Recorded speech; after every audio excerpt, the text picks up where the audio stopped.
It's time for the internet's premier restoration business podcast. Let's go with Gokul Padmanabhan, a thoughtful listen on creating your business legacy. Your leading source for selling your restoration business. And now your host and America's #1 restoration reseller with over $500 million in restoration businesses sold. Here's Gokul Padmanabhan. Hey everybody, I'm Gokul from Restoration Brokers of America, and today's episode of Let's Go, I have one of my best friends in the world, Scott Miller. One of the great things about Scott is he's been there, he's done it, and he's got a t-shirt. One of the best run restoration companies that I've ever come across, and today he's here to talk to us about something that's really, really important, how to know your numbers, right? Today, Scott has a consulting company called the Growth League. Go check it out. Scott, welcome to the show. Gokul, good morning. Great to see you. Thanks for having me on. Great to be here. Good, man. Good. Happy New Year. Wish we were hanging out in person, but if we're hanging out in person, we should be here in Florida. It's going to be like 70 degrees out here. Not here in the Philadelphia suburbs. So I hear you. So listen, let's get to it. I know you've run a really successful restoration business. You were a client of mine. We helped you sell it years ago. Now you're into the consulting business. You've got tons of clients from across the country. What is the #1 problem that you're seeing today? Clients not knowing their numbers, just not understanding the financial aspect of the business. It's the #1 problem. What do you see around that? What do you see about clients not understanding financials? Here's what I'm seeing. And I'm always surprised. I talk about when I first started, I didn't know my numbers. I didn't have a financial background. I started doing the work myself when I started the business. So I knew I was calculating numbers in my head. And then I started to have, 1, 2 technicians still calculating numbers in my head. Well, as we started to grow, it started to hit me like, there's so many moving parts and I don't know what's going on. I don't know how to look at P&Ls. When I figured that part out, it was now the P&Ls don't make sense. I know it's not reality what I'm looking at. We can dive into that a little bit more later if you want. But so what I'm finding is, one, people don't understand, so they shy away from it. They just hope more revenue is going to straighten things out if they're not as profitable as they think they should be. Let's just keep cranking and trying to generate more revenue. But I'm always surprised, like week after week, I talk to potential clients and then, new clients, and they're big businesses, like large 7-figure revenue businesses, sometimes 8, and they're not doing the basics. Let's go, Scott. I know you talk to clients all over the country like I do, right? And I think in our industry, there's a huge emphasis on revenue growth as opposed to profitability growth. Why do you think that is? Well, so the first part of the question, why do I think the focus is always just on revenue growth? I think it's easy, right? Like conceptually, it's one number. Let's just grow this one number. And, there's this saying, sales cures all, but I don't buy it. Like it can cure a lot, but not everything. Like I see large businesses that are breaking even or not making money, $6, $8, $10 million businesses. In some cases, mitigation only businesses not making money. So revenue doesn't cure all, but I think it's easy. I think it's an easy number. You don't have to rely on anybody else. There's no systems that have to be in place. You're not relying on people to, for example, to dig in deeper, you've got to track labor and materials to jobs, right? So that can be challenging. And so not only challenging from a behavioral standpoint with the employees, but also from a bookkeeping standpoint. A lot of times owners don't understand the basics of accounting and bookkeeping, and they rely on somebody that they hire and just say, okay, like this problem is solved now because I hired a bookkeeper. And so I think that like getting right down to it, they don't understand it. They're afraid of it. ignore it.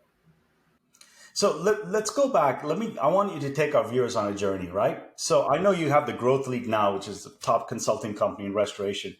But I want to go back to Miller Restoration. That's how you and I met, I don't know, 7 years ago now, and time's flying, right? And I still didn't have hair then, okay? So, you know, so let's talk about that journey, because I know you had built that, brick by brick, very systematically. You were growing as an entrepreneur. And what was that journey when, I know you and I have had a lot of conversations on it.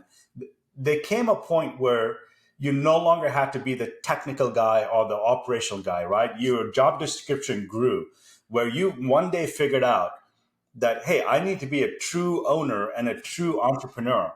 And financials is a part of that. So take me through that journey when you started adding the first tech, the second tech. When did financials and profitability when did you realize it started to become really important to your business? Probably about a year and a half into it, when I had fully gotten off the truck, so to speak.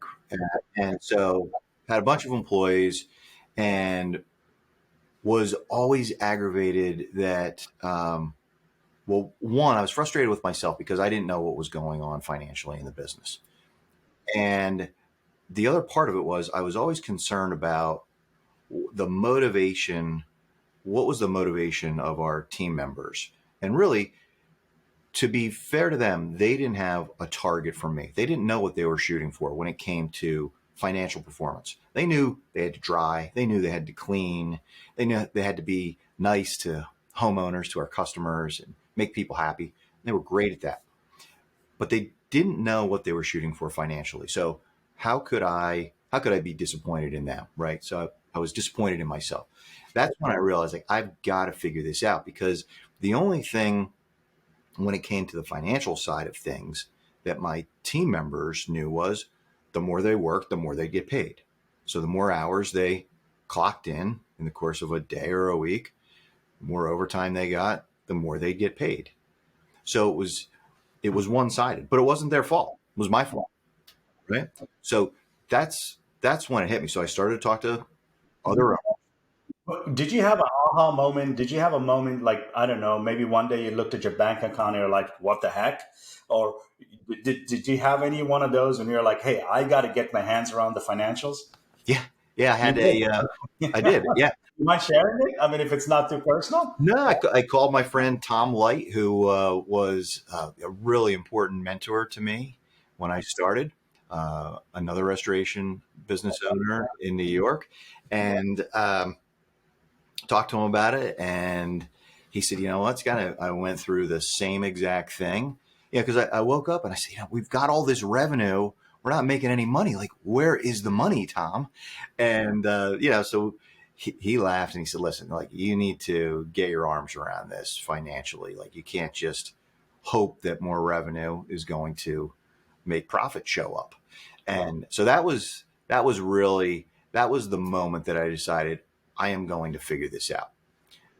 Help from Tom, help from other people.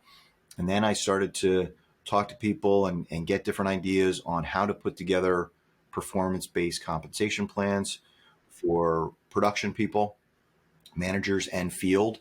And that's when things really started to change. Like, our gross profit just snapped into place once we got that implemented. I don't want real numbers. That one exercise, how long did it take you till you felt from talking to White to maybe, I don't know, did it take 6 months, 12 months, where you were sitting in your desk in your office and you were like, hey, I think I got a handle on it? How long did that journey take you? I'd say, like, just the basic bookkeeping part of it, and tracking labor, materials to jobs it's probably less than 2 months. Oh, wow. So that was quick then. Yeah. That was quick. But then the next part of it was the performance-based compensation plans. And that was probably another 6 months before I got that implemented. Now, to help somebody, again, like, some of my clients are able to implement really quickly. Others, it takes longer. Again, because it's like anything else. It takes discipline. You can't just snap your fingers and it's going to happen. Right. Curious thing about that story you just said, like you didn't go and outsource it to a CPA or a bookkeeper. You made the call, you made calls to friends, you figured it out, you controlled it. Even though I remember you have a GM, a long-standing GM when we exited your business. Why did you decide to keep it and not outsource it? Because I talk to a lot of owners and bookkeeping and controlling and all that is outsourced. Why did you decide to keep it and you learn it? I think it's a really important point here. Yeah, no, great question. Yeah, I discourage people from outsourcing it all the time. The training part, I don't like. So say you need help setting up your chart of accounts and, how are we going to track labor materials to jobs? Just the logistics of all that. No problem. Like I think it's probably more efficient to get help than trying to go to YouTube and look at, a variety of videos and Googling and reading articles. I think there's some value in that, but I think a more streamlined way is to get some help to get there. But the day in, day out, bookkeeping, review, I think it's got to be in-house. I think the owner really has to understand it and not just, it's such an important part of the business, right? The financial health of the business. I feel like it's the owner's responsibility to have a very deep understanding of it, not to do the daily transactional entries. I think it's important to know how to, but not to do it every day. Right. So, understanding these financials, it affects every part of your business, correct? I mean, we talk about profitability, we talk about cash flow, we talk about team members.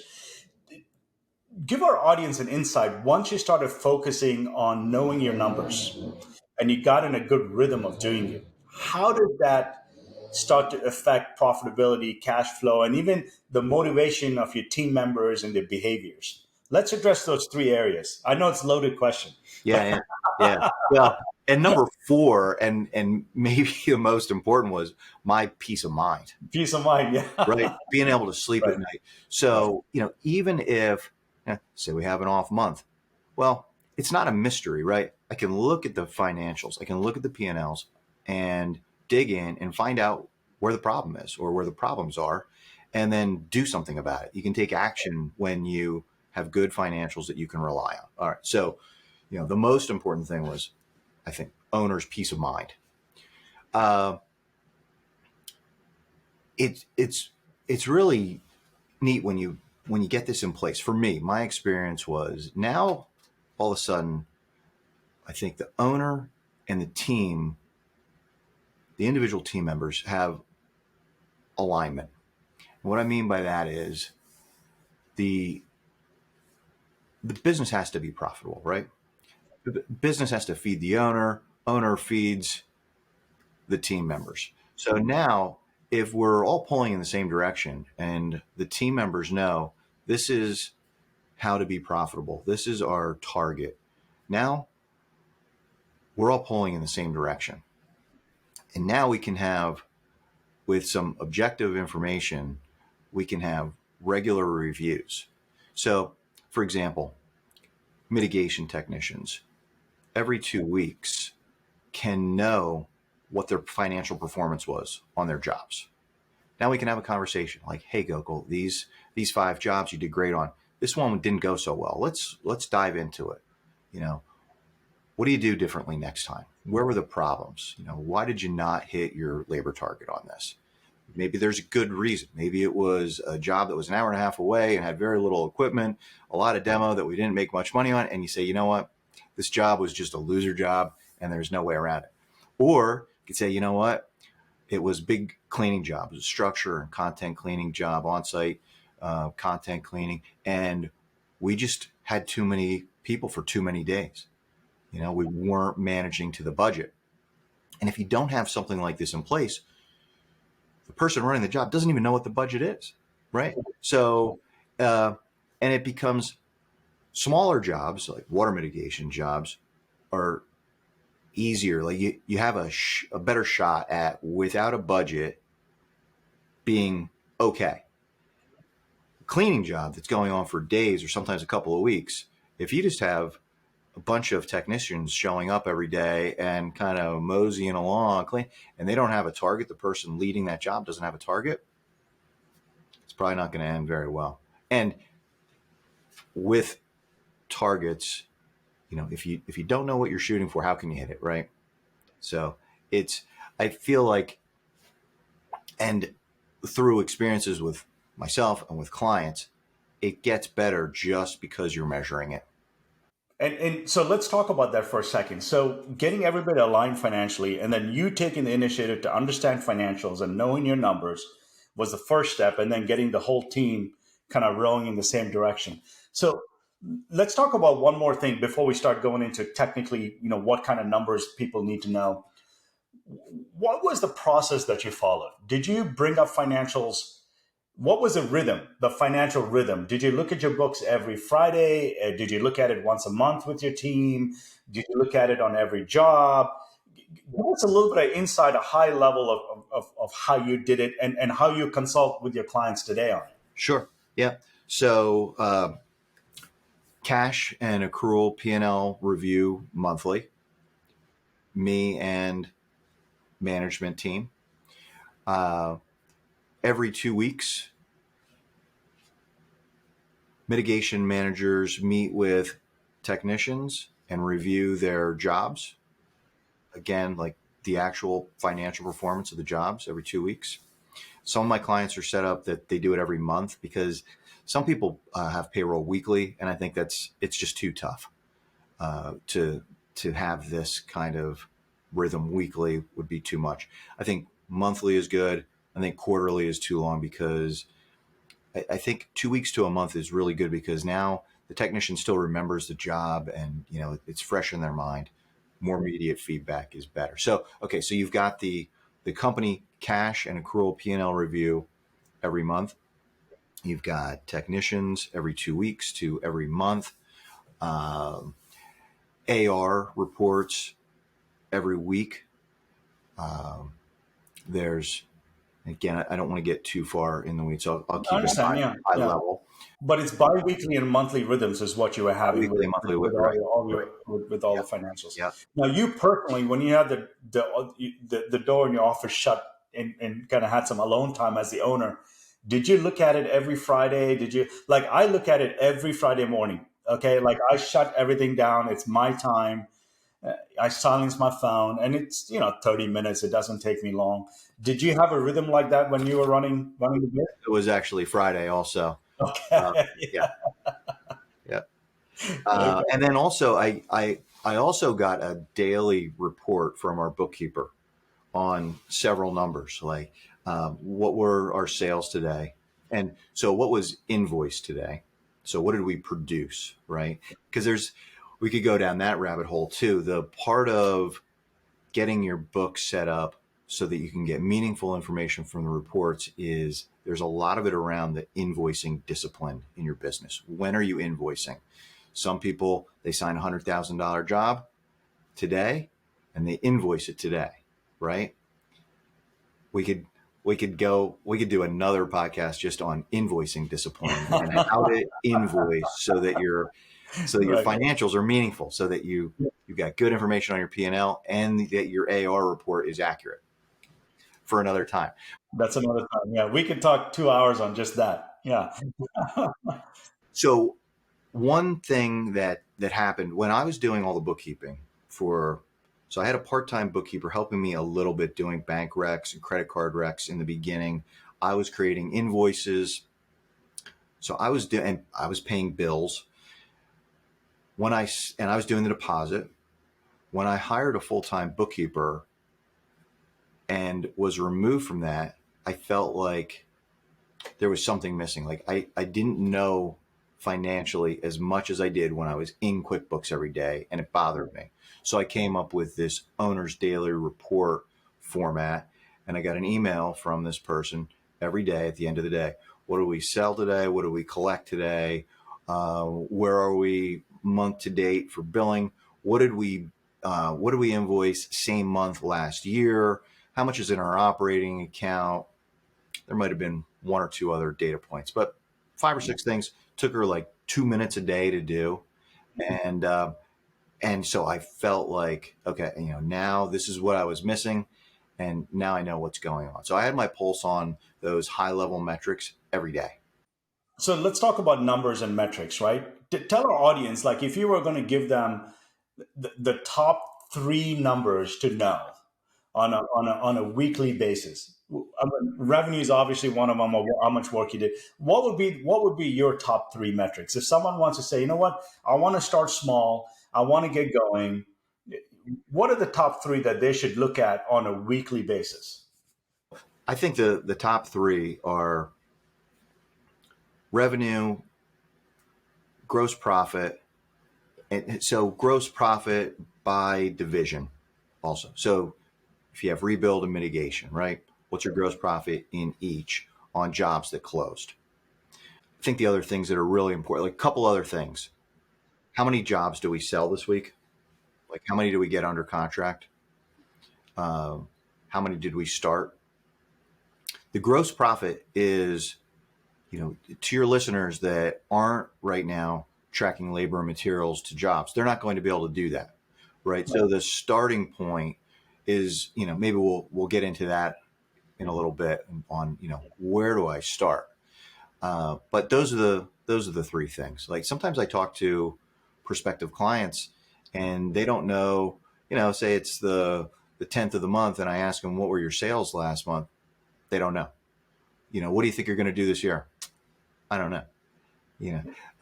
So we've got to get right, break even, right? And it's not just break even points on a revenue basis, right? Your break even is really on a profit basis, correct? Because you're paying all your bills out of your profits on your job. so, so I don't know. Let's say it's $100,000 a year. If you have 100,000 100,000 a month, let's say, it's not 100,000 of revenue a month where you break even. Right. It's 100,000 of profit a month where you break even. Yeah, right. Big difference absolutely. between revenue and profits. Once you are able to track labor and materials to jobs and set budgets, that's the other thing that I find that companies aren't doing. They're not setting budgets for repair jobs, for example. They just want to get it done and get on to the next job. They want to just keep, that's the focus, production, get it done, move on to the next job. But once you set a budget and hold your team accountable, what happens to profit on those variable expenses? I mean, it blows up. If there's a leaky hole in the bucket, it's usually on cost of goods, isn't it? I mean, for the most part. I mean, your rent's your rent every month, your fuel's your fuel, your whatever, right? I rarely see big opportunities in the fixed area. When I'm when I'm working with a new client, first things, we start looking at financials together, and it's always up here. It's always at the top of the P&L. It's always the variable. Very rare that, that they're spending, way too much on rent or way too much on cell phone, right? Way too much on insurance. It's really not. It's what's happening in production. It's a worthwhile endeavor to dig into your financials and start to understand and start to be able to strategize and make change. Look, this is, I know, the listeners know, this is a really tough industry. You might as well be as profitable as you can be. And sure, you can do things like, make sure that you're capturing every line item in Xactimate. And there's lots of different ways to affect profit. But understanding your financials, giving your team targets, holding them accountable, giving them feedback so that they can get better, an incentive program to help reward them for the financial performance that the company needs. Like it's all great stuff. I mean, Scott, I think this conversation has been amazing. Thanks for sharing your story with us and your expertise with us. And so I want to wrap it up, but I always like to kind of give our viewers this one action item, right? Because there's a lot of information out there and there's a lot of noise. And I didn't want to start Let's Go podcast just to be another blah, blah, blah in the industry. I mean, I'm an owner. I get pulled in 100 directions, right? I mean, I got an operations meeting right after this, right? And I'm sure you got another client you got to get to, so people that are listening to it and saying, you know what, I need to start getting my hands around it. Give them a tip. Where do they start? The first step that they can take today to start to move the needle and get comfortable with profitability? Got it. So go to the RBA website and download a 2-page financial diagnostic assessment. It's a fillable PDF. It'll take you less than 5 minutes, and you're going to get a sense of, in 5 different categories, things that we talked about today, where you are, and you can put target dates on it for next steps, when you want to get these things, get proficient in these different areas. It'll take you 5 minutes, and then you're going to come away with a real clear visual. You're going to have kind of a roadmap on what to do first, what to do second, and also book a call with me. Happy to talk to you, give you some advice, and point you in the right direction. That's a great place to start. And so just to give some clarify, Scott has a diagnostic tool on your financial health, and he is offered to give it to us for free at no charge. It'll be on the RBA website, www.rbasells.com. That is your first step. Go down there, download it, take 5 minutes, fill it out. Scott's information will be on there. Go feel free to reach out to him and get some help around financials. And let's start making your business more profitable today. Scott, thanks again. I mean, we can talk hours for all business owners. So I want to keep it short and sweet. A lot of folks are probably listening to this in their truck or, going from one job site to another or running between meetings. But thanks for coming on, buddy, and sharing all the expertise. Yeah, great to see you. Talk to you soon. All right, take care. All right, bye. You've been listening to Let's Go with Gokul Padmanabhan, a thoughtful listen on creating your business legacy. Subscribe on your preferred podcast app so you don't miss an episode. And if you like what you're hearing, please rate and review. Thanks for listening.